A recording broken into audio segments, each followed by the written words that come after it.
And welcome to Passing Period. I'm your host, Mr. Meyerowitz, and today I'll answer a question from one of my students about an issue or topic relevant to course material. At the time that this episode airs, will be a mere 40 hours or so from the end of the semifinal round, and no matter our temporary position, our individual and collective efforts can make all the difference in pushing this campaign through to the finals. Now, if you want a library at our school, vote. If you want Bill Nye to lead an assembly with our students, vote. If you want publicity from every camera crew and envy from every other school in the land, vote. We are a dedicated and competitive group, and if we put in the work, we can win it all. Today's question comes from Allison. She writes, quote, "Can we consider institutional access or subscription-based resources a form of neocolonialism?" Ooh, Allison must have heard that I received a very polite cease and desist note from the Disney company about my use of Homer Simpson's hand and donut in my advertising. It turns out that intellectual property is a thorny issue with vanity campaigns even like this one. Now, we will begin with a discussion of the history of publishing and copyright, and then turn to how access to digital material, university libraries, and other pay-to-play institutions may be a form of neocolonialism. Copyright has developed over centuries, and the central issue has always been incentivizing creators and protecting their content on the one hand, and providing the public access to media and information on the other. While publishing itself is a rather old industry, copyright law is relatively new. In the classical world, authors generally receive recognition or patronage by elites who desired flattering portraits of themselves or of their territory. The historian Herodotus wrote books that glamorized the ancient Greeks and demonize their rivals like the Persians. And today, we read Herodotus less to understand factual Greek history and more to see the agendas and psychology of a Greek writer in the midst of a civilizational emergency. Similarly, Augustus, the first emperor of Rome, commissioned Virgil to write the epic The Aeneid about the epic adventure Aeneas and the mythical founding of Rome, and he vilified Ovid, banning his books from public libraries and banishing him to Thomas in modern-day Romania. Elites, patrons, and politicians therefore served as gatekeepers and publishers, but there was no legal concept of intellectual property. In the medieval period, the church assumed the role of publisher and disseminator of information, including ancient texts, scripture, and biblical commentaries, and scribes in monasteries copied manuscripts painstakingly to support the church's mission. Books remained scarce in this period, and property rights are more about the books themselves than about the ideas or texts they contained. With Gutenberg's invention of the printing press in 1440, books could now be mass-produced for the first time, and it became increasingly difficult for political and religious authorities to control the content that was circulated.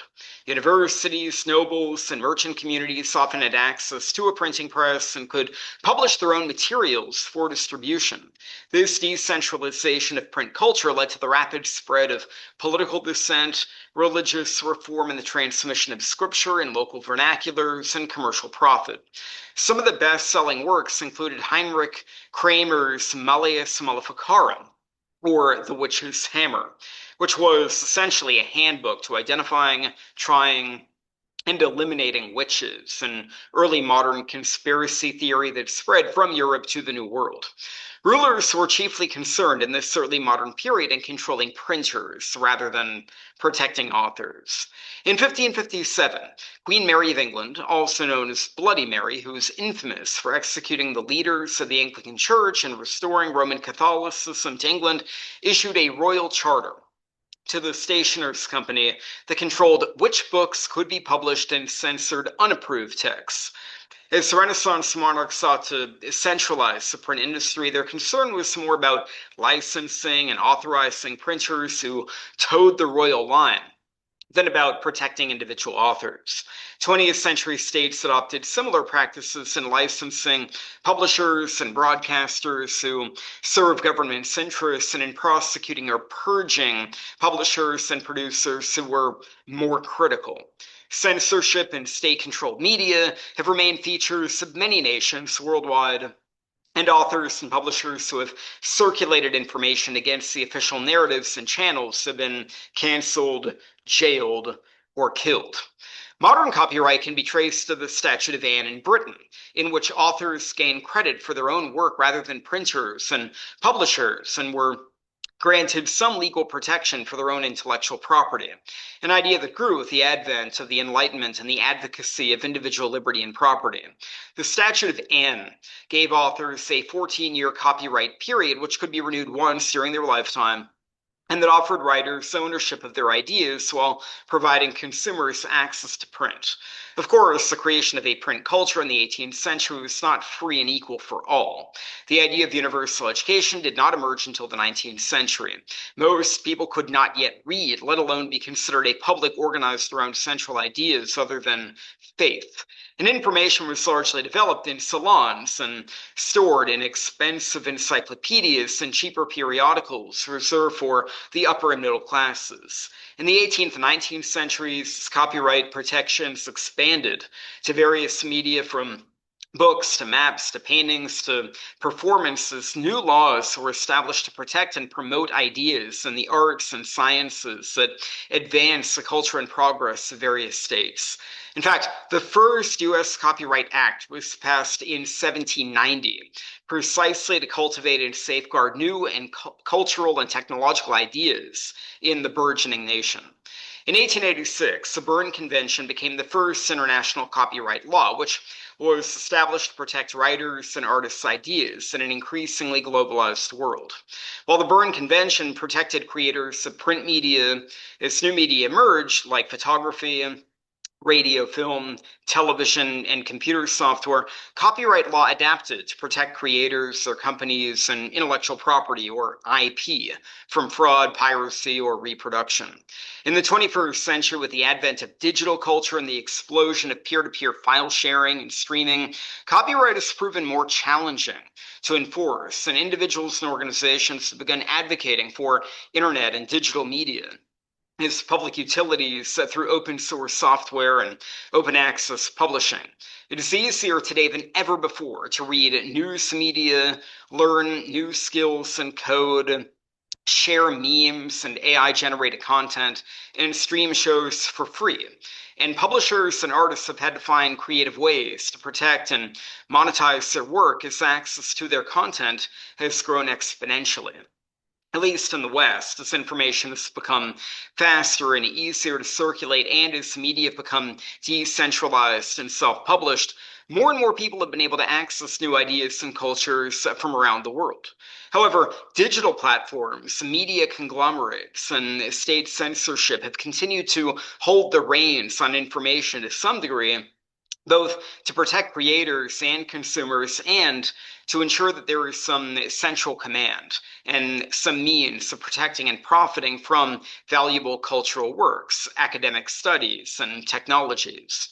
To get to your question about whether subscription models are a form of neo-colonialism, there are some important parallels, but also some significant limitations. Neocolonialism refers to indirect systems of domination where powerful states, corporations, or institutions maintain influence over less powerful societies through culture, finance, technology, or information rather than overt political control. Arguably, knowledge systems, publications, and universities have far greater circulation, distribution, and credibility in the West. Academics tend to write in English. For university or commercial presses in the West, such as in Cambridge, New York, and London. And these may be more challenging to access for non-English speakers in developing nations and across the global South. While research may be produced globally, non-English speaking researchers may not be able to find publishers willing to peer review, pay for, and distribute their scholarship in local or indigenous languages. Similarly, premier publications in the West do not dedicate much space to non-Western concerns, research methods, knowledge systems, or cultures, and are pressured to publish materials that are relevant to ongoing Western discourse. Some scholars refer to these priorities and publication structures and platforms as epistemic colonialism, or colonialism related to the study and distribution of knowledge. This idea suggests that Western models are universal, authoritative, and normative, and any peripheral knowledge systems are too local, untested, or other to possess scholarly value. There's also concern with the digital divide, both globally and within nations, whereby poorer and more remote communities cannot access information that is available to more affluent and connected communities and classrooms. University students in the West have far cheaper and easier access to hundreds of frequently cited online periodicals than students in the Middle East, Asia, or the Global South who may not have internet or the most updated information. And this affects the access that individuals have to ongoing debates and discoveries across the disciplines. My own students have often found that many research papers, including ones that were publicly funded, are locked behind paywalls, thereby privatizing and corporatizing important information that may help with their own inquiries and understandings. Yet while there may be hallmark traits of a neo-colonial practice in denying access to marginalized groups while granting it to the privileged, or requiring that global peoples produce material that is relevant and significant in Western institutions and according to Western research styles and conventions, there are some limitations to simply calling this practice neo-colonial. First, publishers, editors, translators, and even writers need to earn a living and receive funding for their research, which may only happen if they monetize the platform or channel that features their work. These people are not interested so much in geopolitical control or creating disadvantages for non-Western peoples, but in survival for their staff and their publications. And while this may, of course, reinforce traditional inequalities, it would be a stretch to say that this is their goal, as it has been historically in colonial systems. We should also consider that some universities and libraries in the West have created partnerships with international institutions to provide cheaper and more democratic access to their archives and resources, including video lectures and open access journals. So it would be unfair to blame universities and libraries exclusively for maintaining a neo-colonial hold on knowledge and access to publications that may level the playing field for scholarship worldwide. They must pay for their own subscriptions, must gatekeep and review scholarship to ensure high quality and their own reputation, and must serve the public good even while working with often shrinking staff and budgets. But we should also recognize that all of these privileged systems of information, of health, of commerce, of technology have favored the West for centuries, and universities and libraries are unlikely to break that hold. The solution, it seems, is to continue providing open access, public repositories, and partnerships with universities and libraries overseas. Then perhaps our knowledge systems will be richer, allow for bi-directional information flow, and prepare our scholars for research in a globalized environment that includes the North and West, as well as the South and East. Thank you for your question. See you on our next passing period. Keep voting. Toodaloo.